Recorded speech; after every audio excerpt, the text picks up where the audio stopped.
This is the Church of St. Michael's at Brierley Hill in the county of Staffordshire in England. The country of Zululand in southern Africa is 6,500 miles away. But there is a human link between this graveyard and that faraway sunburnt land. That link is Col Sgt Booth, winner of the Victoria Cross and belonging to the 1st Volunteer Battalion of the South Staffordshire Regiment. Sergeant Booth won his Victoria Cross, which incidentally is a very simple medal, made not of precious gold but of plain bronze, for bravery beyond the call of duty. And he won it in distant, hot Zululand. And his burial place is here at cold Brierley Hill. Generally, I have a deep affection for soldiers who have to risk lives and limbs to carry out the commands of their political leaders, whom, again, generally, I am not so fond of. This is the story of one very real soldier, Col Sgt Booth, VC. Pardon. Mate, pardon.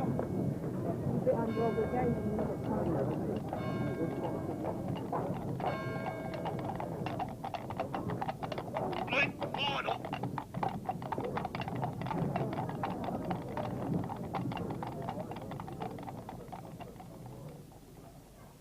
Sergeant Instructor Booth, VC, for 10 years drill instructor to the C Company of the 1st Battalion, South Staffordshire Regiment, is about to sever his connections with the volunteers.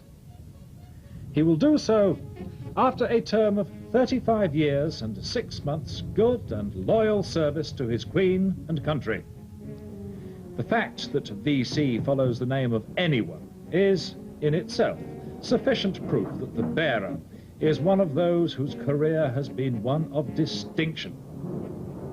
His retirement affords a fitting opportunity for recalling what his career has been, and a County Express representative sought an interview with him to obtain some facts for presentation to our readers. On presenting himself, the writer was received genially, but when the object of the visit was explained, it was evident that Sergeant Booth, who is among the most modest of men, did not wish to pose before the public. And it was only after considerable pressure that he consented to give us the particulars that we now reproduce for the benefit of our readers. I was born in Carrington, a small village about 2 miles from Nottingham. Sergeant Booth began to tell his heroic tale of how he longed to join the Marines, but was rejected for what was described as a palpitation of the heart. Undaunted, our noble hero ran off to Sheffield and enlisted with the 80th Regiment of Foot, the Staffordshire Regiment. At 18.5 years of age, Sergeant Booth was posted to Buttervant in the county of Cork, and it was there that he met his wife-to-be, Lucy. As she ruefully recounted to me in that kitchen, "Heavens above, this is when me troubles started. Marry a soldier and you'll marry the whole regiment." Booth then recounted to me the movements of his regiment from Ireland to Devon, where in September 1866 he married Lucy before returning to Ireland. In January 1872, along with his regiment, Booth embarked on the troop ship Orantes, bound for the China station.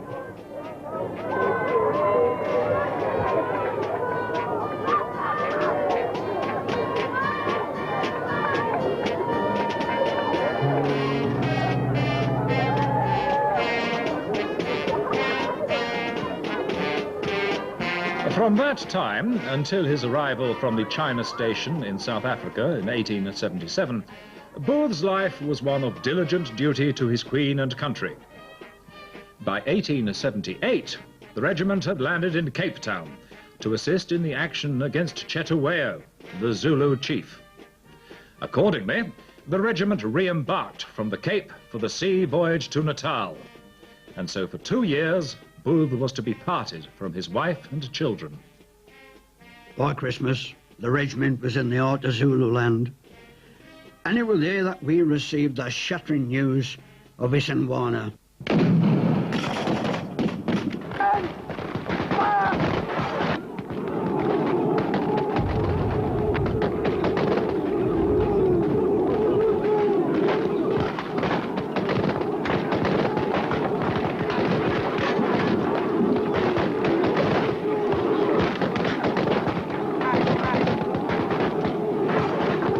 Couldn't believe it, but the officers got us together and told us that it was only too true. Cetshwayo, or Cetshwayo as we called him, and his Zulu impies were cockahoo.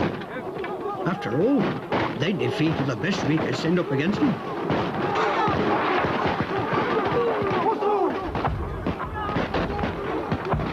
You can imagine how we all felt. Morale was pretty low after that. We then got the order to march to Fort Lüneburg at the Itombe River. And it was at this place, God help us, where some of my mates were massacred. And that for service there, I received the Victoria Cross. Sergeant Booth's recollection of the vivid events on that terrible morning were, after so long a lapse of time, deeply impressed upon his mind, and I inclined to discover more of this valiant action from our hero. We left Lüneburg on the morning of the 7th of March to escort a convoy of wagons, about some 24 in number. We arrived at the Itombe River at about 11 a.m. The river was very high and we couldn't cross it. Only on a raft that me and Mr. Lindorp and some of the men had constructed. The rain was coming down heavens hard, and it continued for 4 days. When it rains in that part of the world, even a smallish river like the Itombe soon becomes a raging flood. The men were right fed up, wet through, and anxious, you know. Many of us had a poor opinion of some of the I think it's better not to say any more on that subject, if you please, sir. Then, as if these difficulties weren't enough, no sooner had we ran up the wagons when the so-called friendly natives would drive off the oxen.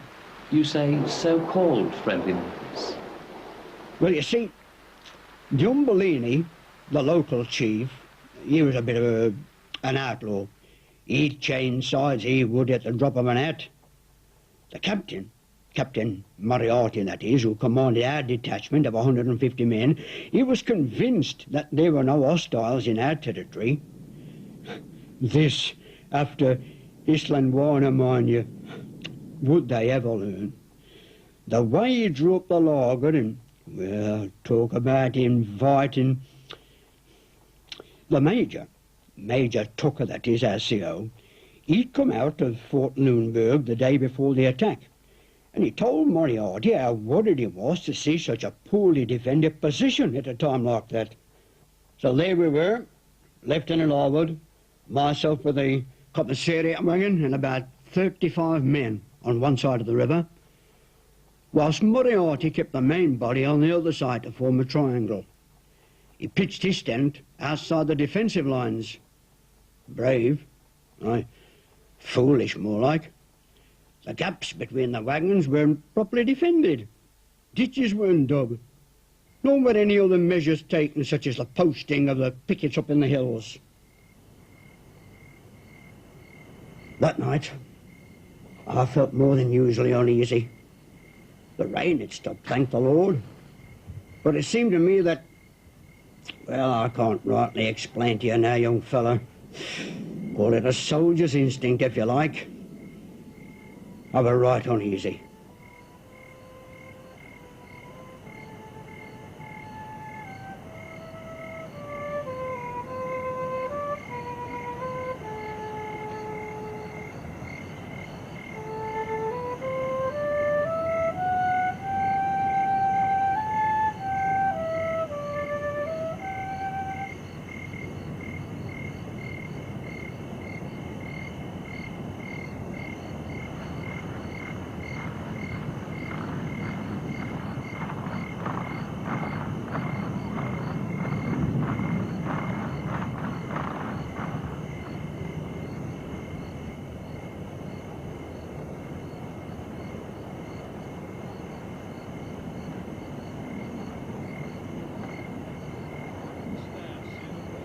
When I went over the river to post the sentries, I tried to tell Moriarty that Umbellini was in the camp.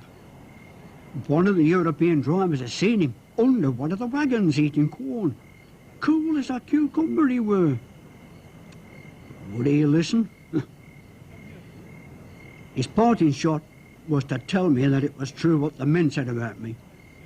That I'd kill my own brother if I had to. I just saluted him and I left. Those were the last words to pass between us, sir.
Johnson!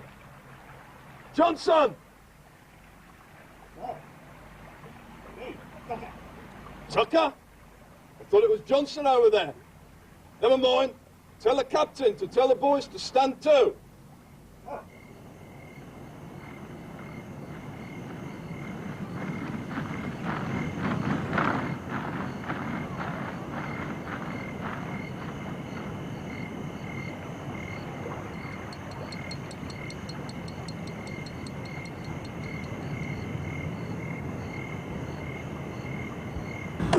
Johnson! Johnson! Over here! I looked out of the wagon and I shall never forget the sight I saw. There were about 5,000 Zulus on the other side of the river.